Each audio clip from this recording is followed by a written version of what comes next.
Hello दोस्तों, कैसे हैं आप सब। आई होप सो दैट आप सब बढ़िया होंगे, घर में होंगे, सुरक्षित होंगे। इस वीडियो को लास्ट तक देखना। और आज मैंने प्रिंसिपल ऑफ अकाउंटिंग को अच्छे से समझाने की कोशिश करी है। और आओ बात करते हैं प्रिंसिपल ऑफ कंजर्वेशन, रूढ़िवादिता का सिद्धांत। जो रूढ़िवादिता का सिद्धांत है उसमें जो संपत्ति होती है उसको हम आर्थिक चिट्ठे में कॉस्ट पे दिखाते हैं, लागत मूल्य पर ही दिखाते हैं, बाज़ार मूल्य पे नहीं दिखाते हैं। क्योंकि बाज़ार मूल्य जो होता है वो चेंज होता रहता है, और एक बार हमने कोई चीज़ खरीद ली तो वो हमारी कॉस्ट हो जाती है। इसलिए हम क्या करते हैं, अपनी जितनी भी एसेट्स हम जो भी परचेज़ करते हैं उसे हम अपनी बैलेंस शीट में हमेशा कॉस्ट पे दिखाते हैं, तो उसकी असली वैल्यू क्या है इससे हमें पता लगता है।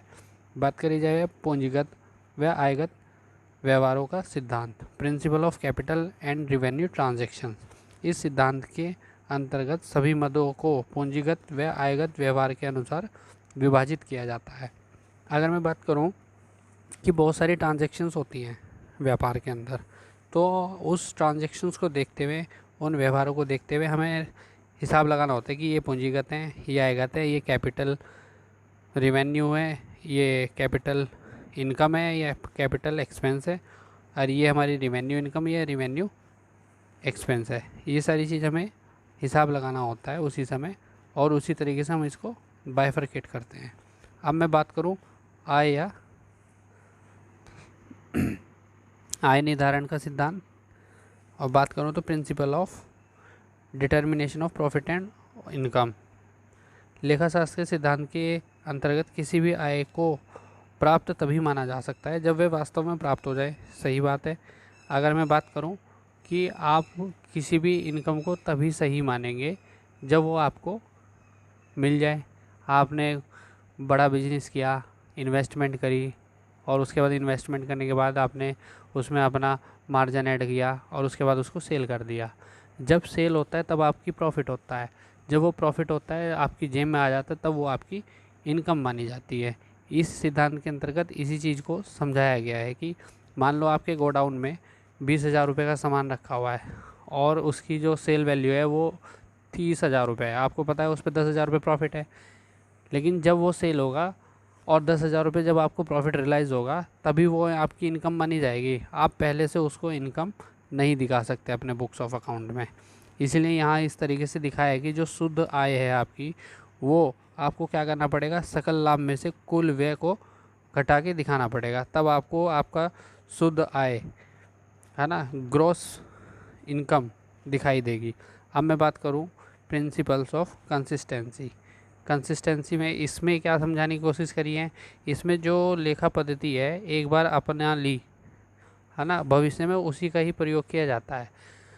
अब आपने कोई रूल फॉलो कर लिया, ठीक है, तो उसे ज़्यादा से ज़्यादा कोशिश करो कि वो वही रूल फॉलो हो, और आपके बाद कोई दूसरा उसको आए तो समझने में दिक्कत नहीं होती है। अगर एक ही तरह का रूल फॉलो होता है तो इसको समझने में और लंबे समय तक ये हमारे लिए फ़ायदेमंद। तो आगे बढ़ते हैं। तो इसमें अब जो दिया हुआ है प्रिंसिपल ऑफ मनी मेजरमेंट, मुद्रा मूल्यांकन का सिद्धांत। लेखांकन के इस सिद्धांत के अंतर्गत खातों को जो केवल उन्हीं व्यवहारों को प्रदर्शित किया जाता है जिन्हें मुद्रा में मूल्यांकित किया जा सकता हो। सही बात है।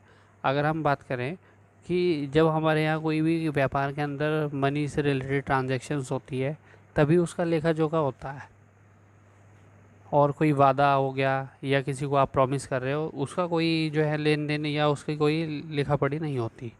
जब आपका मनी इन्वॉल्व होगा तभी आपका जो है उसका लेखा जोखा किया जाएगा। बात करी जाए अब प्रिंसिपल ऑफ क्लैरिटी, स्पष्टीकरण का सिद्धांत। इस सिद्धांत के अनुसार व्यवसाय से संबंधित समस्त आवश्यक सूचनाओं का वित्तीय खातों में स्पष्टीकरण दिया जाना चाहिए।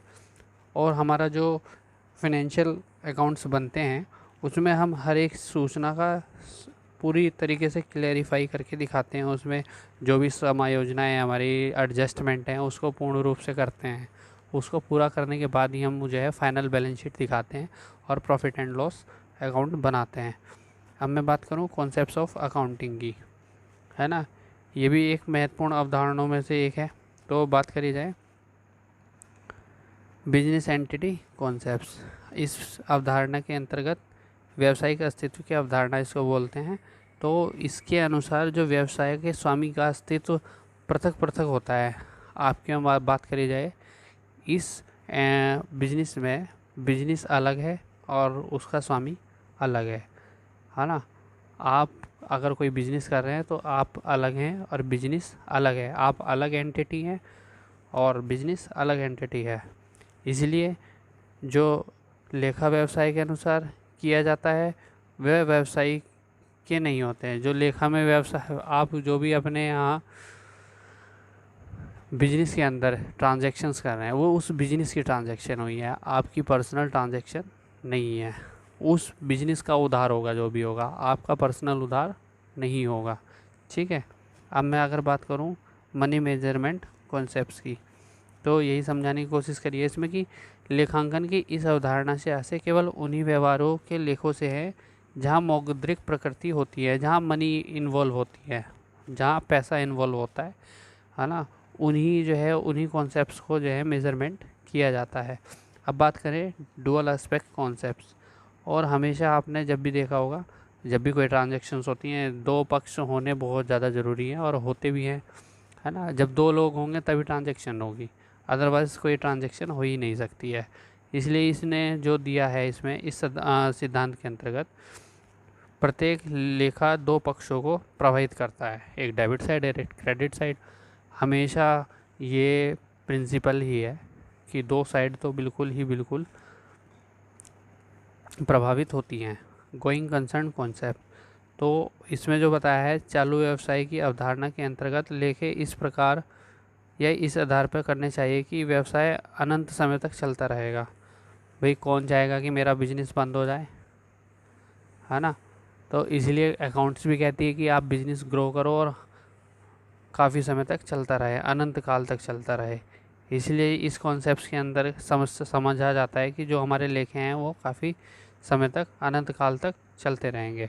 कॉस्ट कॉन्सेप्ट्स, अब यहाँ पे बात की जाए तो हम अपनी वही ऊपर मैं अभी समझा के आया हूँ कि संपत्तियों को क्या करते हैं, लागत पे लिखते हैं, जिससे हमें उनकी सही वैल्यू का पता लगता रहे। तो जो कॉस्ट है, उनकी कॉस्ट वैल्यू है, उसकी लागत मूल्य है, तो हमें कैसे पता लगेगी, वो इस तरीके से पता लगेगी जो हमारा उनका एक्चुअल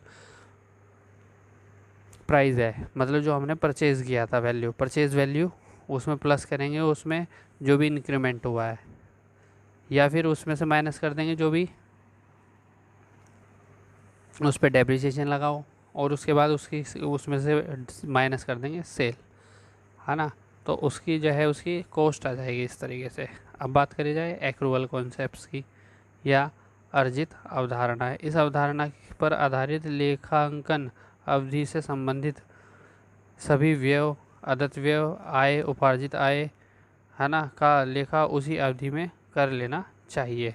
तो एक्रूवल कॉन्सेप्ट्स में ये समझाने की कोशिश करते हैं कि आज अगर 31 मार्च है तो 31 मार्च तक के जो भी खर्चे हमारे हैं उनको हम इस साल तक ही कंप्लीट करेंगे, और अगले बचे हुए जो भी खर्चे हैं उन्हें हम अगले साल ले जाएंगे। और जैसे पोस्टपेड बिल वगैरह होते हैं, बिजली के बिल हो गए या इलेक्ट्रिसिटी बिल हो गए, इनकी हम एडजस्टमेंट करते हैं अकॉर्डिंग टू एक्रूवल कॉन्सेप्ट्स। ये हमारा जो है प्रॉफिट एंड लॉस अकाउंट पर लागू होता है। अब बात करी जाए रियलाइजेशन कॉन्सेप्ट्स की, तो यह अवधारणा इस प्रश्न का समाधान करती है कि किसी आय को कब प्राप्त हुआ समझा जाए, है ना। यही मैं ऊपर समझा के आया हूँ अभी कि जब तक आपको आपके हाथ में इनकम रियलाइज़ नहीं होगी, जब तक आपका प्रॉफिट आपके हाथ में नहीं आएगा, है ना, तब तक वो आपका कोई वैल्यू नहीं होगी, उसका कोई रिकॉर्ड नहीं लिखा जाएगा, वो आपकी इनकम मानी नहीं जाएगी तब तक। इसलिए रियलाइजेशन कॉन्सेप्ट लगता है इस पर कि जब वो आय आपको प्राप्त हो जाए तभी उसको जो है आपकी इनकम या प्रॉफिट माना जाएगा। अब बात करी जाए इसमें कंजर्वेटिव कॉन्सेप्ट्स की, तो इस अवधारणा में इस बात का समर्थन करती है कि लेखपालक जो लेखा करते समय व्यवसाय से संबंधित सभी संभावित हानियों व अनिश्चितताओं के जोखिम के लिए व्यवस्था कर लेनी चाहिए। अब क्या होता है, जो लेख अकाउंटेंट होता है वो क्या करता है, पहले से रिज़र्व बना के चलता है ना, रिज़र्व अकाउंट बना के चलता है, सिक्योरिटी अकाउंट्स बना के चलता है ना। तो ये सारे क्या है, पहले से ही वो क्या करता है कि कहीं आगे चल के कोई लॉस ना हो जाए, इसलिए उनके रिजर्व अकाउंट्स पहले से बनाकर, जनरल रिज़र्व वगैरह जैसे होता है तो वो बना के चलते हैं अकाउंट्स में। हम क्या करते हैं, इस कॉन्सेप्ट्स के अकॉर्डिंग फ्यूचर में होने वाले लॉस को तो पहले लिख सकते हैं, लेकिन फ्यूचर में होने वाले प्रॉफिट को पहले नहीं लिख सकते, है ना। अब मैं बात करूँ कैपिटल कॉन्सेप्ट्स की, है ना। पूंजी अवधारणा, इस अवधारणा के अंतर्गत पूंजी का लेखा व्यवसाय में अलग अलग किया जाना चाहिए, और सही बात है, इसमें जो हमारा सारा जो लेखा है वो अलग अलग सेपरेट होना चाहिए, तभी हम उस चीज़ को बड़े आसानी से समझ पाएंगे। आइए अब बात करते हैं यहाँ पे एक रूपता की अवधारणा। अगर बात करी जाए सिमिलैरिटी कॉन्सेप्ट्स की, अगर हम सभी जगह एक जैसी पद्धति यूज़ करेंगे अकाउंटेंसी में, तो भविष्य में इसे बड़े आसानी से अपनाया जा सकता है, बड़े इजीली तरीके से यूज़ किया जा सकता है, और इससे हमें अकाउंटिंग करने में दिक्कत भी नहीं होगी और चीज़ों को समझने में दिक्कत नहीं होगी। और हम बार बार कॉन्सेप्ट चेंज करते रहेंगे तो सब कोई को समझने में भी दिक्कत होगी, और ये ज़्यादा लॉन्ग टर्म भी नहीं चल पाएगा। बात करी जाए पीरियडिक कॉन्सेप्ट्स की, है ना। पीरियडिक कॉन्सेप्ट मतलब अवधि की अवधारणा है। इस अवधारणा के अनुसार प्रत्येक व्यवसाय में एक निश्चित अवधि, मान लो जैसे 1 वर्ष का प्रयोग किया जाता है। एक जैसे प्रॉफिट एंड लॉस अकाउंट बनाते हैं हम, एक क्या करते हैं, एक पर्टिकुलर पीरियड एंडेड के बाद ही उसमें ऊपर लिखा होता है particular period as on is this, है ना, पीरियड एंडेड। उस दिन जो है वो तक के प्रॉफिट एंड लॉस अकाउंट उसमें शो करते हैं कि हमें क्या प्रॉफिट हुआ, क्या लॉस हुआ है। अगर बात करी जाए एविडेंस कॉन्सेप्ट्स की, तो लेखांकन की इस अवधारणा से आशय उन प्रपत्रों और प्रमाणकों से है जिनके आधार पर पुस्तकों के लेखे किए जाते हैं। ठीक है भैया, हम कहीं ना कहीं से तो लेखे कर रहे हैं, कहीं ना कहीं वाउचिंग तो कर रहे हैं, कहीं ना कहीं किसी ना कुछ तो लिखा पढ़ी कर रहे हैं, तो हमारे पास जो प्रमाण पत्र हैं वो एविडेंसेस के तौर पे हमें हमेशा के लिए रखने पड़ते हैं अकाउंट में।